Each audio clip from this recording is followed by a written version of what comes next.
So hello, so welcome to the YBMB show. And this one is the unofficial title until Annabelle and I come up with a formal title is going to be the one with the suits, and you'll find out why in a minute. But it's myself and Annabelle having our usual chit chat, which many of you say is entertaining. But importantly, we have a guest for the first time in a long time, Caroline Andrew. And Caroline has very kindly agreed to join us, and we're going to talk a lot about the area of her work. But let me first of all let you know that she is one of the very few, and in our opinion, the absolute best female tailors on Savile Row, and one of the very few females to do that job in the first place. But secondly, I think the only one who actually makes suits, tailored suits for couples and, men and women. And like I say, in our opinion, the absolute best. And here we are sporting some examples of her wonderful work. So yeah, hello. So that's why it's the one with the suits. And that's why it's the one with the suits. Yeah. So Thank you very much for having me, Annabelle and Angela. Yeah. And you both look amazing. I've done a lot of sort of father and son suits and wife and husband, and actually mother and daughter. It's like, just you guys so far, maybe a couple of others, but yeah, the new power couple, mother and daughter. Definitely, you could in fact do all sorts of generations, and that's the first thing really. And we're going to talk about a lot of things to do with women and careers, and but business suits is actually sort of part of that, because one of the things that we've not had these very long, and it's actually 30 degrees or something outside at the moment, isn't it? And we really didn't think that it was going to be that weather when we chose these fabrics, because you had so many fabrics, beautiful fabrics to choose from. You call them cloths, I think, do you? Yeah, cloths. Yeah, cloth books. Yeah. So we chose these. We love the colours, and then you helped us select the linings and everything, and the shapes, and there were so many options, and it was so lovely to go through the whole process. But I think that I'm being really surprised at how versatile they are. It's very, very hot out, but it's been cold as well in the last week or so. Yeah. And Annabelle and I each have worn these probably 5 times already. Yeah, in the space of about 8 days. Yeah, so yeah. It shows you how versatile they are, along with varying English weather. Yeah, I've worn them in business meetings. We wore them to networking event where I was on my feet the whole day with flats. Wore them with some really, sky high YSL sandals, and yeah, I mean, with the rollnecks on, with bodies on, so they've been to dates, parties, business meetings. Everybody has commented on how amazing they look. Yeah. So not only do you feel great and confident, but people really notice as well. So I think I always thought that the suit was sort of behind me because now I wasn't, in a formal sort of office environment, but actually it's not the case. So anyway, we'll talk more about suits, but let's find out a bit more about you first of all. Tell us how you got into this, this business, and how you've ended up where you are. So I studied bespoke tailoring at London College of Fashion. I started doing a foundation diploma, which is a year in art and design, which you have to do as a kind of access into any creative BAs. So I specialised in menswear. And then in the final term of that, I got offered a place on bespoke tailoring or menswear design. And why did you go for menswear? Was it because that was the traditional route for bespoke tailoring? Or? So I actually did the bespoke tailoring degree because it was a bit more practical. But so the menswear design was more designing, and I really enjoyed making. The women's wear, women's wear design was a bit different, and it was very competitive and cutthroat. And I really liked the feeling of menswear. I don't know, working with men, which I'll complain about a lot now. But at the time, it seemed like much more straightforward than working with women, which... Well, men are, I think, I mean, as an aside, men can be, got 2 men over there really, but, they we are... love working with you guys. Yeah, they are very straightforward men in that they say what they mean, don't they? If they say, I want it like this, or I can't do it Tuesday, I can do it Wednesday, or whatever... Like that's really what it means, isn't it? Whereas we're a bit more complex as women, so we don't quite say what we mean. So maybe that we change our mind a little bit more. Probably. Yeah, and maybe that sort of spills over into fashion and design. Maybe that's why they're more straightforward. Yeah. So I did bespoke tailoring, and then I'd get calls. So our sort of tutor would give us a call and say, Burberry have got their show next week, so they really need help. who wants to go? So there'd be a group of us who would go, and we'd be like changing buttons for the trench coats, you know, a couple of nights before the show. And then the head of design came to see us all. And it was probably like, there were probably 20 of us at sort of, I don't know, 3 p.m. And by 3 a.m., there was maybe 2 or 3 of us left. And I remember I was working on like a white pleather kind of trench coat, and at this point it was just at the beginning of the course, so I hadn't really got the handle of using a thimble, and my finger was bleeding so badly because I'd been like sewing these buttons on for about 12 hours, and I was like panicking because I didn't want it to get on this beautiful white kind of so pleather is like leather and plastic combined, I suppose. What was it? It was what's the shiny leather? Patent. It was like it was a kind of patent pleather kind of trench coat. And then she came in and she was like, "You," and come to my office. So I was like, "Oh crap, I've clearly bled all over something." And she said, anyway, she was like, "You know, what are you doing for the next 3 months? We want you here. We want you to do an internship." So obviously I was probably 18 at the time, 19. And so I was like, wow. Yeah. And that was it. Like being in London, I had a very different university experience to lots of friends who went to Leeds and Bristol. Yeah. And just did a lot of partying and made a lot of friends and all sorts. Mine was a bit different. So I thought, well, I'm just going to work for as much as I get as much experience. And Burberry was my first sort of in. And I was so excited. It was a huge institution.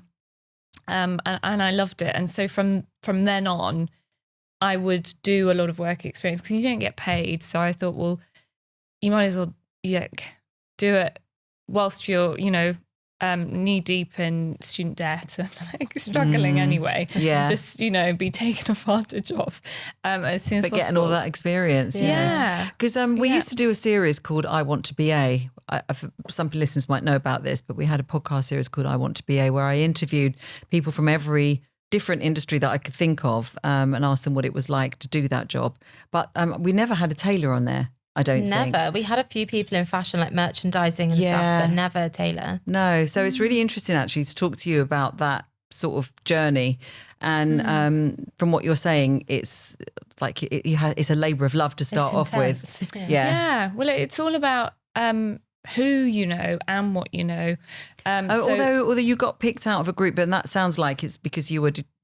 You were there for 3 p.m. to 3 a.m. like one of the trying. Yeah. So and then I really enjoyed Burberry. I loved it, but there was not too much. Like there wasn't that much creative scope because you know it's a huge company, and so I then went to work for a smaller fashion designer, Jonathan Saunders, who's no longer, but he was amazing, based up in Islington. I had some of their clothes. Yeah. Had amazing sort of brown, sort of nylon.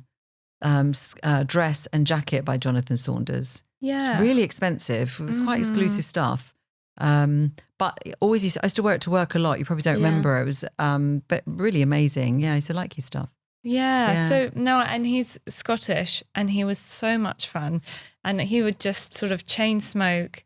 And it was just this like real fashion, like what you could imagine a fashion internship, kind of The Devil Wears Prada. It was a bit like that. Which I love that. We all love that film. Yeah, we love it. And it was the day before the show, so we'd kind of like not sleep 2 weeks before the show, and it would just probably like 3 days before you just like there would be no sleep for 72 hours. Yeah. And I remember Katie Grand, who and Lulu Kennedy are fashionistas, but Katie Grand, she came in, she's a stylist and helping Jonathan, and her husband sort of was DJing for the show, and that we had all of the looks, probably I don't know 30 looks pinned on this glass wall, and just like she was like, this is shit, and like all of them coming down, and we were like, Jonathan, and then she leaves, and it's all like nicey, and then it's suddenly like, fuck. And then what happened? And then you just have to like manically redo everything. Yeah. So it's so it's really stressful, and you know he worked bloody hard. Yeah. So then it's like fashion and finance. They seem to be the two. It is, yeah. Similar things. It's just, it was a lot. And so I then sort of, in my final year of London College of Fashion, doing the BA bespoke tailoring, I had to create a collection of 4 suits. And so it's there's a lot of technical work. And so in terms of making a jacket, I had to do everything myself the proper way because it was all picked apart by the examiners and things. So I went into a basement of Savile Row because all of the tailors, the coat makers, are in the basements of Savile Row. I remember going with some coffees and croissants one Saturday morning and meeting this really lovely tailor called Bobby. And I was like, hi, can I just sit and watch you for a little bit? And he was a bit, but then I had the goodies. So they were kind of like, okay, who's this weird girl? But they let me in, and that was kind of how I got in there. So then I would watch them and watch what they did. And then they didn't mind. And I'd do that every Saturday. And then probably, evenings and the odd morning off I had. So that's like a top tip, isn't it? Well, that's it. I was going to say lessons go a long way. But lesson number one there is like, because you said something earlier, which I didn't necessarily agree with, but people often think this when they say, it's who you know. But I think it isn't that. I think, you get to know people, but there is a reason for it, usually very often. And that is that you're prepared to do a lot of things that other people are not. So you were sitting there for 12 hours sewing buttons on, even though your finger was bleeding. And then so many people would, no way would they be prepared to go and knock on a door with coffee and croissants. Yeah. Far too scared they would be for a start. Not, who I didn't know anyone. Exactly. So I had to knock on doors, and people need to know that in every type of industry, that even now where people hate going on Instagram, for example, they hate going on Instagram live, they hate speaking, they think they don't look great and things like that. But like, if they don't, no one's going to know who they are. If you'd knocked on those doors, no one would know who you are. You've got to put yourself out there. Yeah, you really got to. So you did that anyway, and then you end up learning this stuff and putting the jackets together, and then what happened? Yeah. So I guess, so it's also being in London. I'm not from London, I'm from the Scottish borders, and I've had a great grounding, and my parents have given me a moral compass, but then they were very much like, right, off you go. I didn't have any connections or any sort of like base in London. So, there's this whole, you fake it till you make it. And like, I very much did, but you do make your own luck. And so I just, in London, I'd watch people, if you're not from London and you come to London, it's terrifying. And you do just, everything's very expensive, and you get up to your eyeballs in debt. And you either make London work for you, or it will it will just ruin. It just takes from you. It can kind of. So actually, being here for uni, you could kind of see. You see how people maneuver, and I'd kind of see older people in professions and whatever, and making London work for them. And I just thought, I've got to do this. I've got to make this work. So I was, I worked at Nando's at the very beginning when I was at London College of Fashion. I worked at the Brompton Club, which was just taking people's coats and things, which was a members club. And all of these, I was treated like not very nice. It's 3 a.m. in the morning on a Friday and Saturday by people from different walks of lives. And so I think all of these experiences, it kind of shapes you.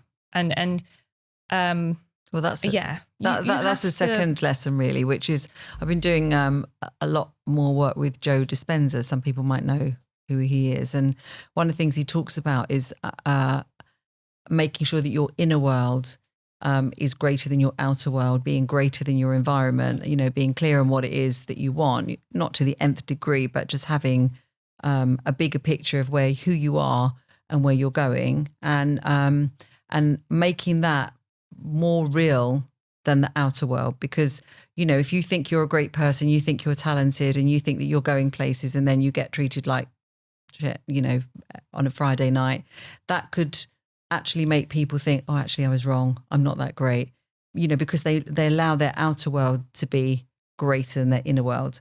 So again, that's a really important thing there that I want people to realize, is that you have to just believe yourself without being too cheesy, you know, you've got to hold on to that. And there's lots of techniques to do that. You know, as part of what we teach on YBMB, we'll weave this in as we go through, is, you know, the emotional gym, as I call it, is absolutely critical. And you have to do it every day. You have to remind yourself what it is that you want, how you want to think, and who you are and where you're going, regardless of, you know, you can't sort of think that, do that meditation or do that sort of journaling or whatever, and then be immediately knocked off your perch, you know, by a nasty comment or something like that. So making your inner world more real is a really important tip. But also, like you say, making the environment work for you. I think so many people work for you. Yeah, definitely. Are like, you know, you're on a good track and then there's a recession. You get sacked. There's something.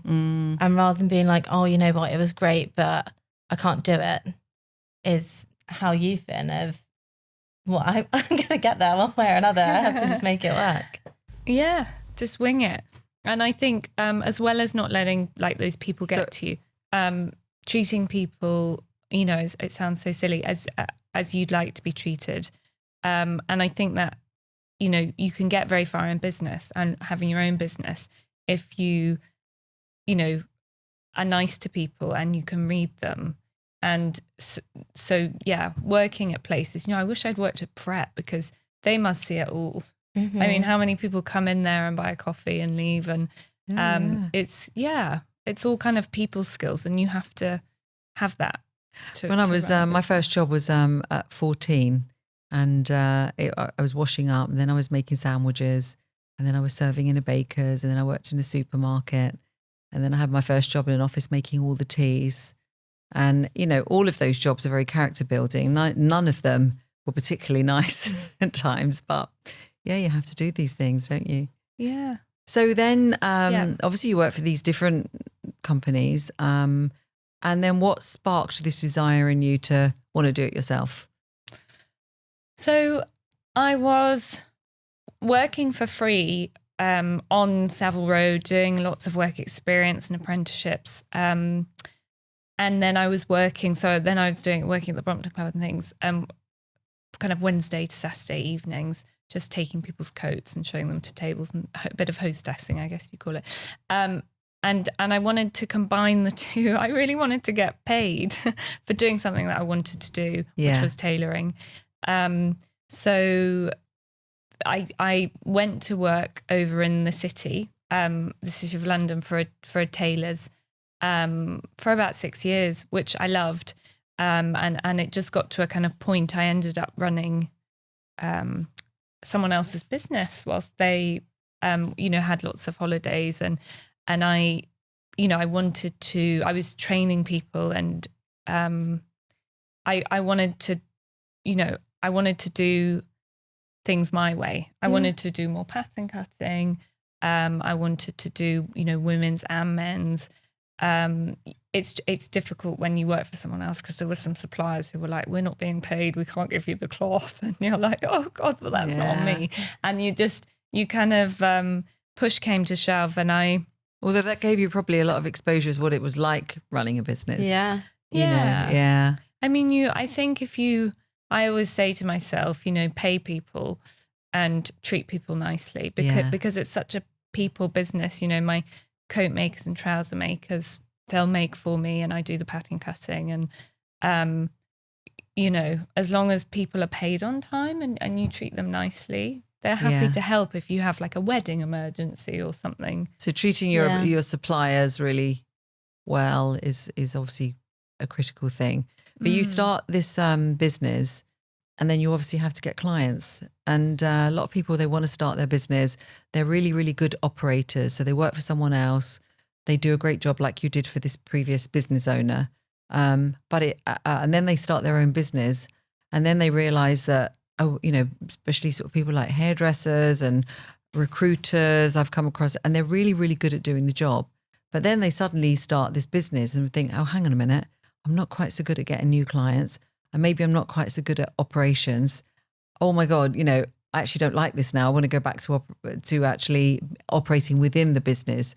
That didn't happen to you. You obviously have thrived. So what, when you started, what were the challenges? How did you get your clients? mean, you now got 2 amazing premises. You know, you're based in Mayfair, one of the most prestigious locations alongside Savile Row. So, I mean, how did you get to that? Yeah, so at the beginning when I started the business, I didn't want to take money off anyone or funding. So I'm completely self-funded. And I started in my spare room in my flat in Vauxhall, and some of the old tailors on Savile Row, some of the old men would laugh at me because I'd be like running to the pressers or to the cloth merchants. So the cloth merchants, who are the fabric suppliers, they have fitting, like a couple of fitting rooms, and they let sort of like traveling tailors or people who have come into London from outside, say Manchester, use their fitting rooms. So I'd be running, like I'd have tailors, coat makers and trouser makers based on Savile Row, and the presser who do the final pressing, or buttonhole, the ladies who do the buttonholes and finishing and things. So I would always be running around with like 10 suit bags from my flat in Vauxhall, like around Savile Row, and it was working because I had suits. And the beauty with suits is, you know, they cost X amount, and then within that, you know, you can pay people who need to be paid, and then you have like a little bit left over, a bit of profit. And then if you just keep doing that, so I did that for about 6 months, until my spare room was bursting with client suits, and they were a bit like, you know. So how did you find your clients? You know, because a lot of people can't find clients. How did you do that? Yeah, so I was lucky. GDPR hadn't kicked in, so I cold called. I would just pick up the phone and, you know, go through the FSA, the Financial Register, and the Law. What did you used to say? Society. So you just went for all the finance and law, just... Yeah, people who wore suits. So you're this young girl, and you ring up, and what do you say? So I just I try and make it as awful, really con, but yeah, I've got really good clients who are still customers, and we kind of joke about it because I think it's hilarious, and I think people respect people who try, and so they're like, you know, it is what it is. So I would just try and make, because you have the gatekeepers as well, who are often the PAs and things, so you'd have to kind of swerve them and say, oh yeah, you know, he'll know what it's regarding. It's Caroline Andrew. And so just some awful, basically fibbing, but just to get around the gatekeepers. And then just having a pitch of, you know, how are you doing? Don't worry, we haven't spoken before. I can hear you racking your brains. And just, you know, I'm making suits for some of your colleagues. You know, don't worry, no one singled you out as saying you're scruffy. It's just to try and make them laugh. A bit laughing, And you know, of course, you'd have like the phone hung up on you. And was this men you were talking to, or females? So males, but do you know what was funny? I called what I thought was a male name, but actually it was a female name, Gunva. She's Norwegian, and to this day she's still a very good client. So I went to see her, and I was like, oh shit, it's not, you know, a man. I probably so you realized expected it to be a man? Yes. Oh wow. And then I just had to like carry on with the pitch, the cold call pitch. Anyway, and to this day, you know, she's a very senior lady at BP or Shell, one of the sort of managing directors. And she's a really good client, and so is her. And was this a surprise? Was this like you? So you think you're making men's suits, and then suddenly you go and see her, and now you think, oh, I'm going to make a female suit. Is that hard? Well, it's so because I'd learnt how to make male suits. The whole sort of female suits had just come about through me being a woman and wearing suits, and then people are like, oh, so I want that. So I just sort of had to. So you started to be your brand. You started to wear because there's more. Not in this because it's quite sloppy, but in your suits there's more dance and shape, so it's a bit more difficult. So would you just make suits for yourself and then for male clients, and then you had women be like, oh, that's cool? Yeah, or they'd be like, oh, can you make something for my wife? You know, it's a birthday, or so nice. So good to be so another like thing, organic. You're being your brand, you know. But it reminds me, the cold calling again, another thing, you know, and the thing that we just said about don't be You can't be scared. Even if you can be scared, but you have to push beyond the fear. Because I remember working for BP Oil. It was one of my first jobs. I was a graduate trainee, and they put me as a salesperson selling fuel oil and bitumen products. And I was only about 21, 22. Annabelle knows this story. And so, you know, I didn't know what I didn't know, and I didn't know about sizes of companies or anything like that. So I would do exactly like you said. I would actually go through Yellow Pages at the time. So I'd end up talking to massive companies. The biggest one was the Metropolitan Police. Obviously, I knew who they were. And I would do exactly the same. And I would say, oh, is so-and-so there? And they would say, who's speaking? And I say, it's Angela. So I would never say, oh, and what's it regarding? It's a personal matter. Yeah. So, and they would say, it's Angela, it's a personal matter. Like, so, okay. Oh my God, you know, so, and 9 times out of 10, or you would do a different time. You'd do very early or you'd do very late. Yeah. Or you try, and sometimes they would pick the phone up, and then you would get there, and then you'd have your pitch, and it would have to be something that would differentiate you. And obviously at BP with fuel oil and bitumen products, there's not that much difference. So I would start to talk about, you know, the ease of delivery and obviously it would be a female voice. And I used the advantage of being a female to say that I'd come and see them. And so then I would sort of turn up, you know, a transport manager's office, and there'd be this young girl sort of turning up. And so I'd be a bit of a novelty, and ended up as a result being the top saleswoman because I was female, because I wasn't scared of who I would speak to, and because I just managed to sort of find a point of differentiation.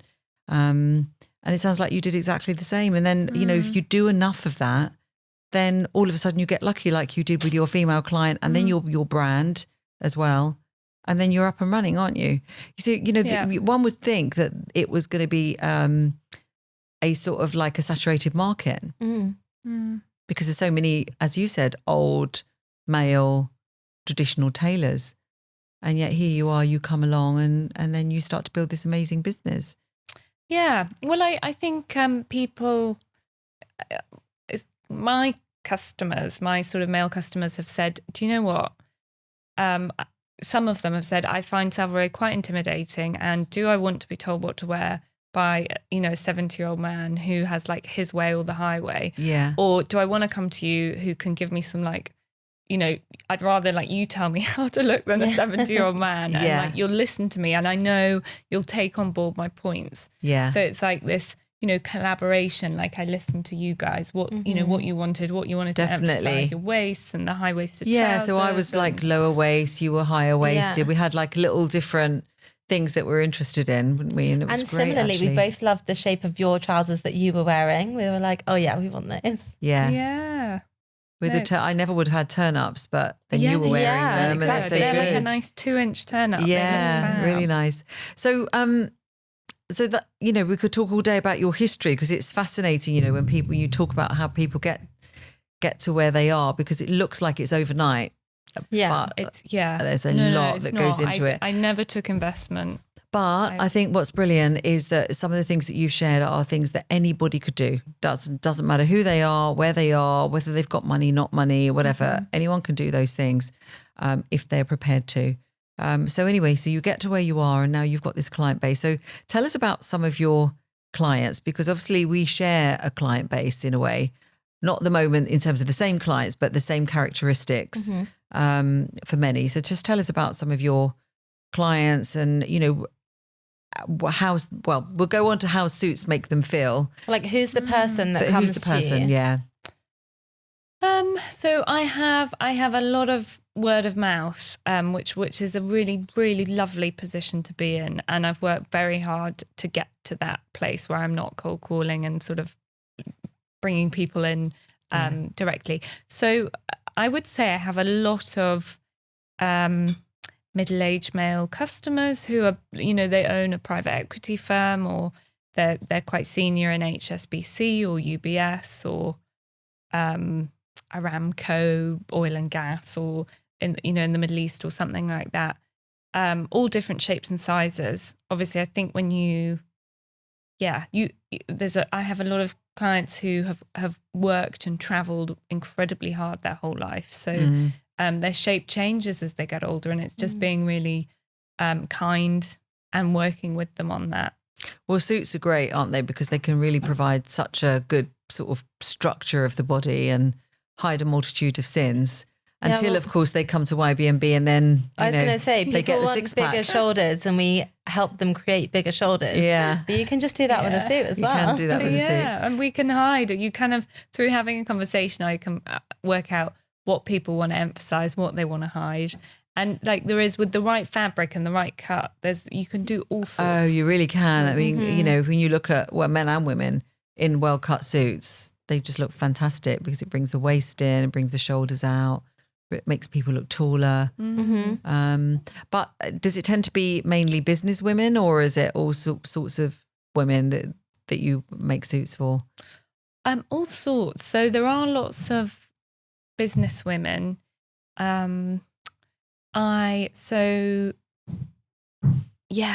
Clubs. So I did something with the Bath and Rackets Club. So that brought in some male customers, which was lovely.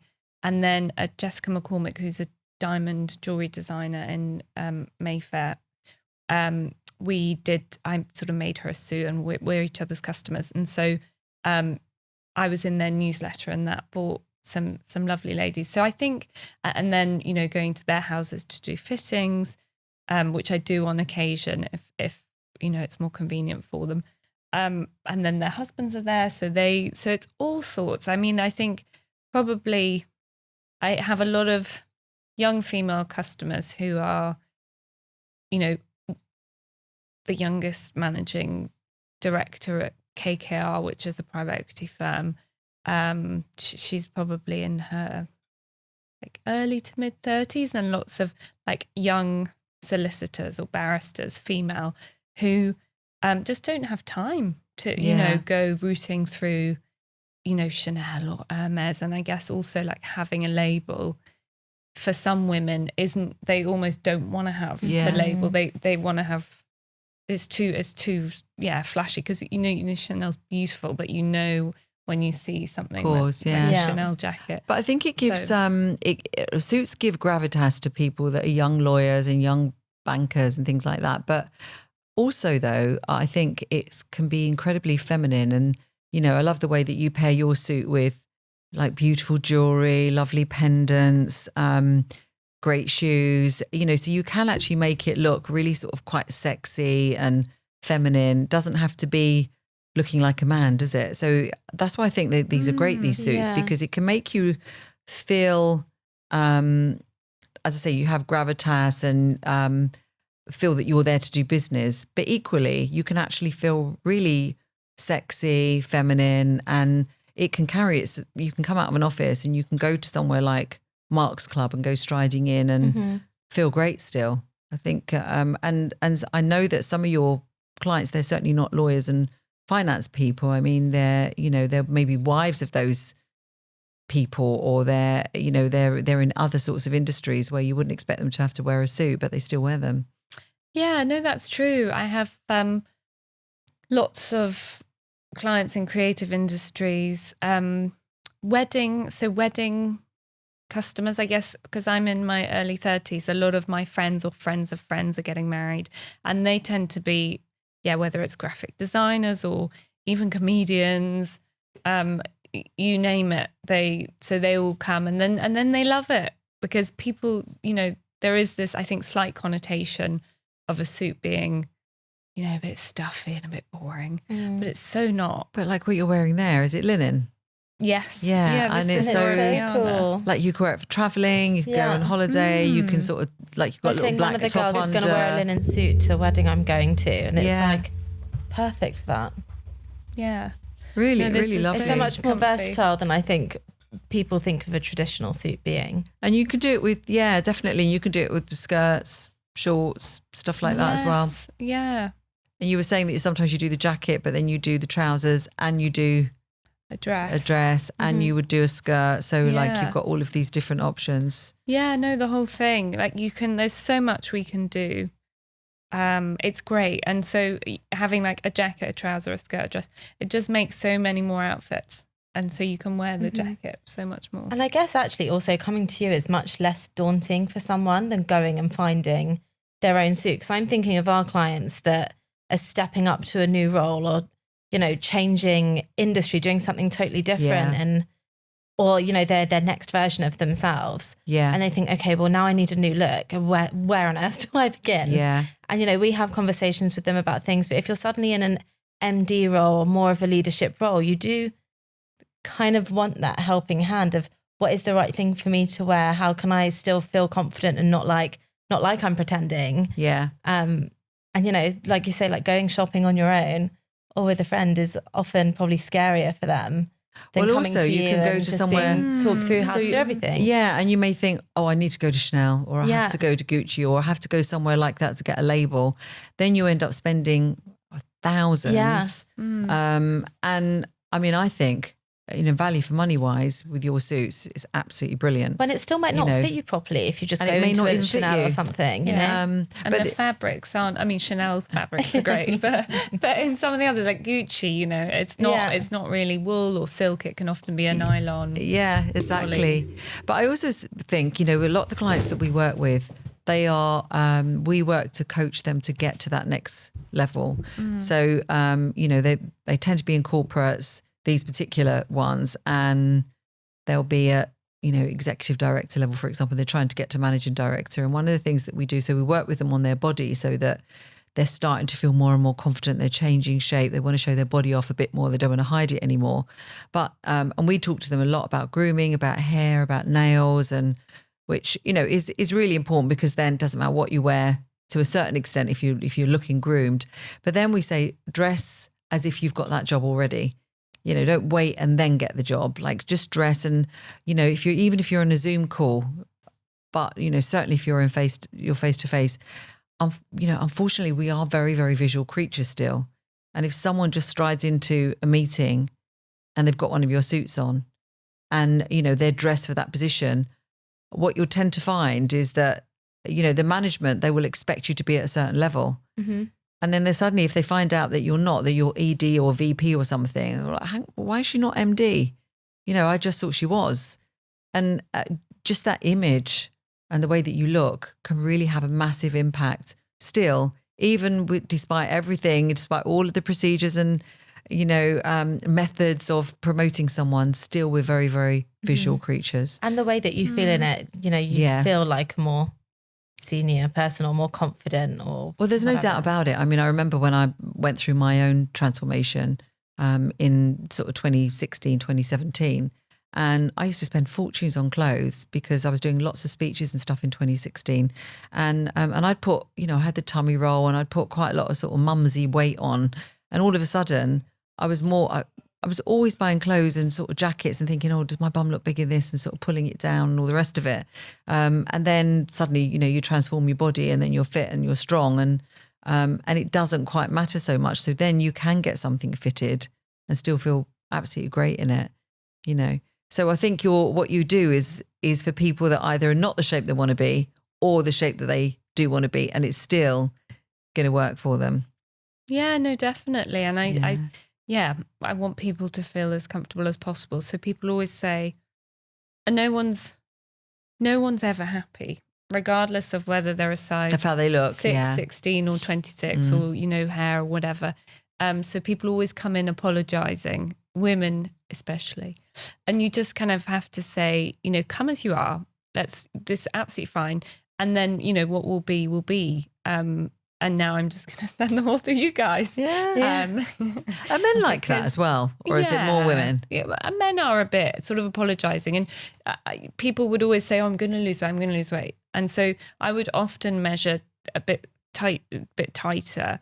And I mean, even I always do it. So, and which, you know, but just natural. And I think it's quite a British thing. We're like always apologising and, you know, not really. It's just, so I would often measure tighter, customers a bit tighter with the tape measure, or take them, you know, literally and make things smaller. And then they just wouldn't fit because, you know, they didn't. And so I just want people to have beautiful clothes that they can wear now. And then if they do change shape, I change the suits to fit them. I take them in. Amazing. And do you find you almost get, because we love seeing our clients with their transformations, they suddenly step out and they're like, oh, so great, I'm so this, so that. Do you get that when suddenly they've then got their suit on from like coming to you like, oh, I don't know what to do and like what should I wear and how's it going to look, all the way through to like strutting their stuff? Yeah, well, what I find really great is, male and female customers, they'll often send me a message like 6 months or a year later and say, oh my God, like the black suit we made, or navy, or whatever the suit, it's got me through so many pictures, and every time I wear it, it's like my lucky suit. I have these great memories. And it's like, for me, it's like perfumes, these smells, they're like good and bad smells that you can smell, next or whatever. But for suits, people have these really good things happen to them, and they'll come back in and share it with me. And that's really special. Like, I think, you can be the best version of yourself. And it's just something as simple as clothes, but people really do stand differently. And I think you are taken more seriously in a suit, and people seem to have, be their best version. And like you said, they don't have to be like a black pinstripe, do they? I mean, it can be, quite formal, a plaid like Annabelle's got, a bit lighter here, or even like white linen, and you had like a red sort of coloured suit on the other day, which was lovely. Yeah, we do everything. One of the things I want to ask you is, do people have to come in and get measured, or can they give you measurements and get it done over Zoom? Because we have a lot of clients that are overseas, Europe, LA, places like that. And they would, I'm sure that they love the British brand. Yeah. Yeah.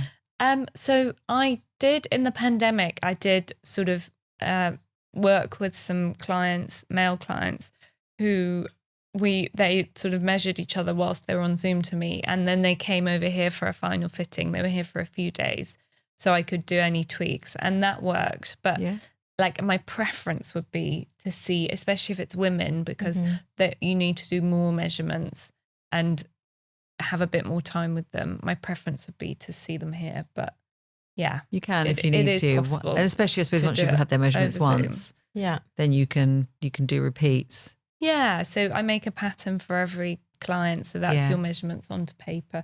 So I'd have like these patterns. So if you said, I'm going to live in America for 10 years, so can you just make me one every 6 months?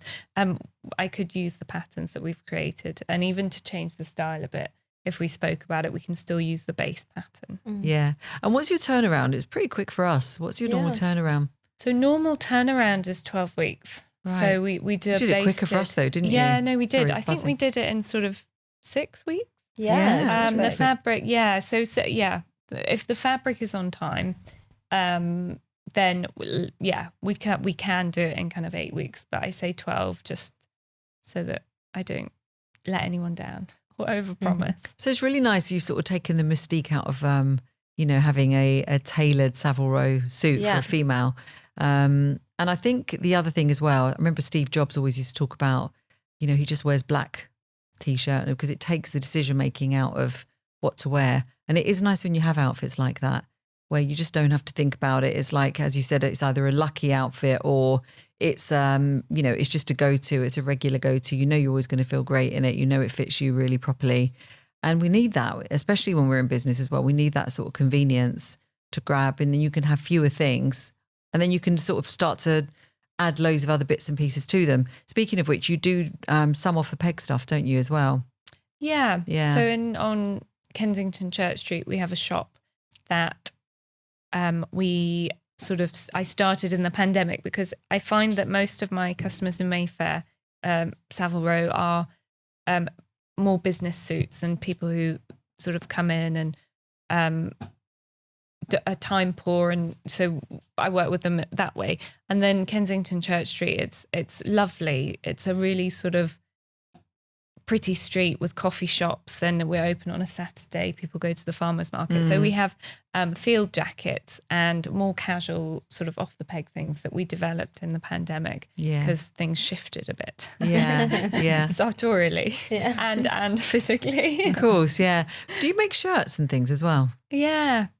So we do, it's not my main thing. My main sort of thing is suits, but on the side, because sometimes especially my male customers will come in with like a really ill-fitted shirt, and then you've made a great suit. Oh yeah. So I'll do, I'll make shirts, cotton, and then silk for women. Yeah, because on women, obviously with your boobs, sometimes like it gapes open there and things like that. Like buttons just slightly different places. Yeah. Brilliant. What about collaborations? Do you collaborate with particular shoemakers or accessories? Or I know you've had a few events with watchmakers and with sunglass makers and stuff like that, don't you? So I did a collaboration with Anne Aldain, who are a watchmaker in Glasgow. So they're the only UK British watchmaker who make everything from scratch up in Glasgow. And I love their brand and I love what they do.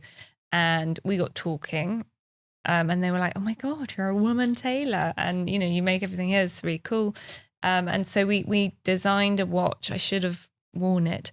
Just got my whoop on, which you'll be impressed with. You've got your whoop and I've got my aura. Yeah, we're all into that. What's Annabelle wearing? No, she's just intuitive. Yeah.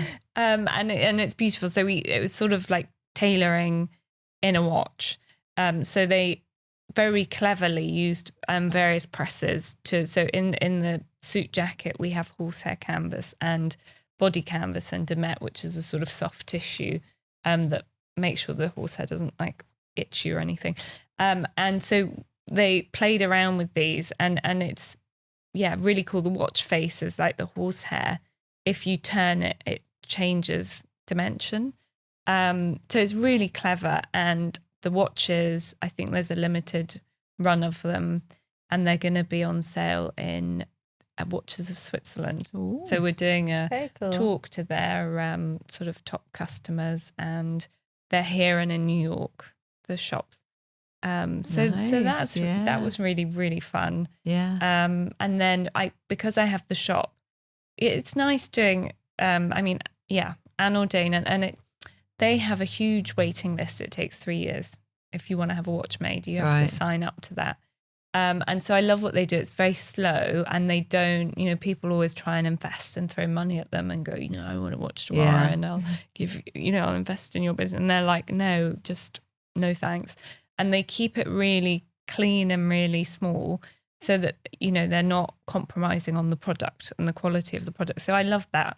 And then having the shop, I think it's a really nice opportunity to support and to help other businesses and get them out there. So Nico, he has a sunglasses business. His family run an opticians in Surrey and we were introduced by a mutual friend and customer of mine.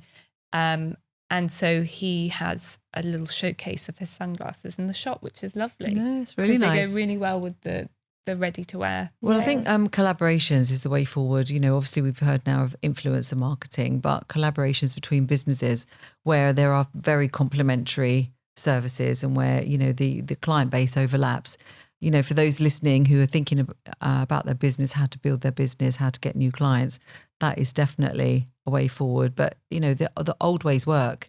The cold calling works. I think on that, as with collaborations, like be generous in introducing other people as well, because we were obviously kindly introduced by a mutual friend from going to an event and now we're collaborating and things like that. Yeah. But I think so many people are like, oh no, that's my business. Oh no, that's my client. Yeah, very much so. Or that's my friend. So much can come out of thinking there'll be, you know, there's mutual benefit in all sorts of collaborations. So true. It's definitely what you put out, you get back, you know, multi times, don't you?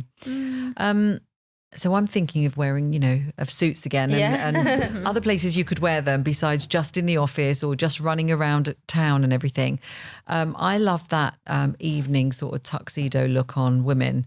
So do you ever do stuff like that? Yeah, all the time. Great. So, and I love that when you wear like a sort of like a bra top underneath or, you know, it can really look some fab. Sort of corset. Yeah. Yeah, no, definitely. Glyndebourne is coming up, which is the opera, and I've made 2 female tuxedos for that. One's a couple. Beautiful. So black or white or both? She had navy. Yeah. And then her husband had black. So really, really lovely. And we did like a beautiful kind of navy satin on the lapel and then a strip down the side of the trousers. Nice. Yeah, gorgeous. Really... I love that in white as well. When people wear white suits, that sort of tuxedo look. Yeah. Yeah. And for weddings, we do we've done a few sort of suits. Bridal suits. Yeah. So sort of for after when they change, do you mean? Or no, they got married. Actually to get married in like a city wedding or whatever. Yeah, you know, some people get married in jumpsuits. Yeah. Yeah, a bit different. So yeah, there's so many different things you can do. Like even this blazer. I was in France the weekend at the wedding, at my friend's wedding, and I had like a black linen dress on and some wedges on the Friday night, and I threw this over and it looked really nice with like a fitted dress and then a boxy blazer. So you can break it up. Well, exactly. And you can wear the trousers just with a t-shirt or something. Yeah. Yeah. No, we're big fans. And with the I love that waistcoat look as well. Yeah. Yeah. No, I think we've become super fans. We're already talking about, right, okay, what's the next suit? Yeah, we'll be wearing a suit every single time anyone sees us. But, you know, it's not for nothing, is it? That, you know, for years and years, it's been a tradition amongst men that, you know, they get 4 suits a year and they have their tailor from the beginning, and it's in the tailor's inherited sort of generation to generation.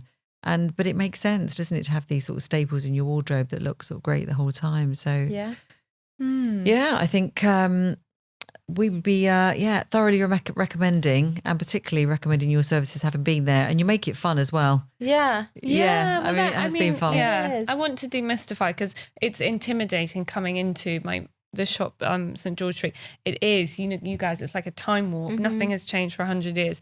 So it can be a bit the bell stuffy. rings when you push the door open. And, and so you have to just make it really fun, because I don't ever want people to walk into a shop like Pretty Woman and feel like intimidated or uncomfortable. Like even men, almost men more so, because people don't go shopping anymore. So I just, you know, have like a chat with people and make them relaxed and get to know them. Yeah, because I do find as well, like even with my friends, there are either people that have always had suits made or always had their clothes made for them, or have never ever done it. Yeah, I don't know that many people have actually. For those who have never done it, even like we were, it's nice to go in somewhere knowing that you're going to feel comfortable, you're going to be walked through it, you're not expected to know anything. And, you know, makes it a more friendly kind of place to go and try. I love the little details as well, sort of like in terms of the buttons, and do you want the side tabs, and where do you want the pockets, and, you know, the width of lapels. It makes it fun. Yeah, no, definitely. Yeah, no, and I can tell just from having a conversation with some clients who are maybe in the whatever age, who have worked in business their whole life, and they have maybe had suits on Savile Row, like they know everything, and so they know what they want, and they want, you know, they'll only have 10 minutes, so you work through that. Or it's someone who I'll start talking about pockets and they'll kind of look at me blankly. And I'm like, okay, well, this is where we are. You know, I didn't know, I haven't been born into a family of tailors. Like I didn't know what Savile Row was when I was 17. Like it, you know, I didn't know anything about suits. And it is, you know, I'm from the Scottish borders. Like it's different to London. And so, you know, there's no reason to be like snooty or like make people feel uncomfortable. And so I always make sure that I try and explain as much as possible, and like you demystify because I didn't know what it was, you know, whenever. So, well, us females, we love a pocket, don't we? Love a pocket. Yeah. If you ever get a dress with a pocket, it makes me so happy to have pockets in these. Like, I can put my phone in there, my keys. Like, I don't have to carry absolutely everything in one hand anymore. Yeah, and you've got some secret pockets on the inside. Yeah. I didn't know. I didn't know. Carlos pointed out to me the other day. I was like, great. They're like, you know, I was looking for my keys, and obviously I check my trouser pockets. And he was like, no, they're probably on your inside pocket. I was like, oh, I've got an inside pocket. Oh my God, I just had more found than one. Yeah. So they're great for like cards, lipsticks, phones, and they're kind of hidden. So because I hate having to take a bag out all the time as well. So to know you can just that's so lovely. I didn't even know I had that there. Using it for everything now. Bonus, extra. I'll be getting like plasters, lipsticks, everything anyone needs. So what else do we want to talk about today? We found out all about your history. Well, we haven't actually found out all about it. We could talk about it for ages, but we found out with a few little business tips. And but I think, you know, we've really covered I think the versatility of a suit, Yeah. that you don't have to be a lawyer or a banker to have one, that they don't have to look like men, that it can be every single type of product, fabric, that you can wear them out in the evening, you can wear them to weddings, you can wear them to events. To get something tailored for you, you don't have to be feeling your absolute best to start with. Exactly. So I think so many because people you can adjust them after. With clothes, people are always like, no, I want to be this size before I get that outfit, or I want to be a certain size. Yeah. Especially if you're paying to get something completely made for you. But I think... And people buy off the peg, don't they? And then, they can look lumpy and bumpy just because it doesn't fit them properly. Not because their body shape's not great. It's amazing what something that fits you properly can do for you in terms of how you look. So I don't really think... we've covered that, and in terms of wearing it in the evenings and stuff, I love the idea of a tuxedo. Yeah, me too. Yeah, no, you're right. I hope I didn't bang on about the lawyers and bankers, because I think for everyone, whether you're in between jobs or you're like a new chapter in your life at any age, I think it's really, for women, I think it's really important and really empowering to have like a well-fitting suit, and it can just be like a black, like stretchy wool crepe or something, it doesn't have to be a check or something that's too, because these are like beautiful, but you don't, like, you have to have confidence. They're not creasing or anything either. These fabrics are so good. Like just a black plain suit or, a grey flannel or something. I think it's so lovely to have just a well-fitted suit. I think everyone should have one in their wardrobe. Even if you're thinking, I'm going to start going for interviews, or I want to start doing this. I'm thinking about our clients, and especially the ones, because we run a whole variety of different programs, as you know, and some people may not know, but we call it Your Body Means Business because we provide a very holistic service. And some people come because they want to change their body, and so then we direct them more to the workouts and the nutrition. And some people come because they want to achieve something else in their career. But just as a happier side, we get them to work on their body as well. But also what we tend to do is we help people with aesthetics. It's not really a program on that, but it is a really key component, in terms of their grooming. We might be talking to them even about things like eyebrows, hairstyle, different jewelry, nails, as I said. But we're going to add suits to that advice now, because... and definitely even in the early days, we were talking to people about colours. And one of the things that I always used to advise people is, if you're now revamping your wardrobe, start to look at your outfits in terms of colour blocking. Because, rather than having a multitude of different colours, just go for the same colours if you're having a top, jacket, because it just looks more put together sort of outfit. Everything is in beige, or everything is in black. Yeah, even if you're in gym clothes or whatever, it just looks better. But we hadn't really sort of talked to them about bespoke suits before, and now knowing you and knowing the quality of what you produce and the ease with which you produce it for people, it's just a lovely experience. So certainly we'll be adding that to our list of advice, won't we? So thank you very much. Yeah, it's been so lovely. It's been so lovely. My first podcast. Lovely talking. Oh, you did very well. Oh, you really did. Yeah. You guys are like, oh, we're gonna cut it all. I'm just thinking about a podcast series that you could do. You could call it Suits or something, and everybody like can come in, like the TV, and everyone could come in their different suit and sort of talk about where they've worn their suit and the story of the suit. Actually, that'd be great. It'd be really, there's all sorts of. Then we'll come on yours and talk about all the multitude of things we've done in our suits. Yeah. What's the bet? Do you have any highlights from the suit so far? I wore it to an event the other day with Annabelle, and we were collaborating with some like a beauty solutions provider, I suppose you'd call it, an aesthetics provider, Sadaf Jafari, and so she had people lying on on the sort of treatment beds and having this thing called M-Face, which is, for anyone who might know about it, it's like a face gym. So it's like a workout for the face. So you could plaster these things on and it jiggles your face around. And everyone sort of then, the plasters come off and everyone's jawline has gone really tight and they've got high cheekbones and everything. And they're all like, wow, Amazing. So what she wanted Annabelle and me to do were to wander around the beds and just sort of talk to people while they're there. Because firstly, it's, it's a 20-minute thing. So they're just sort of they're just lying there with nothing really to do.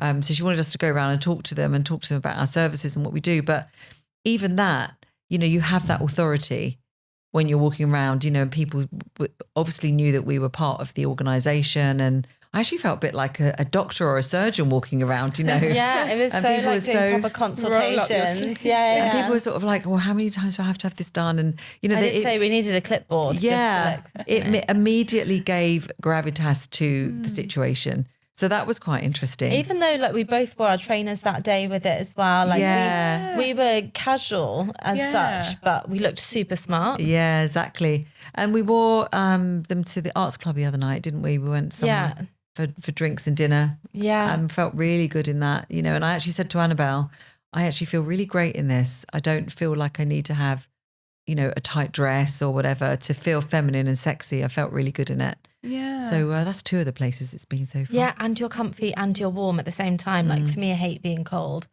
I was like, I don't have to wear a dress and be cold. Yeah. I can wear a suit and still feel great. Yeah. So we've just worn it in so many places. I think that's the thing that I found so surprising.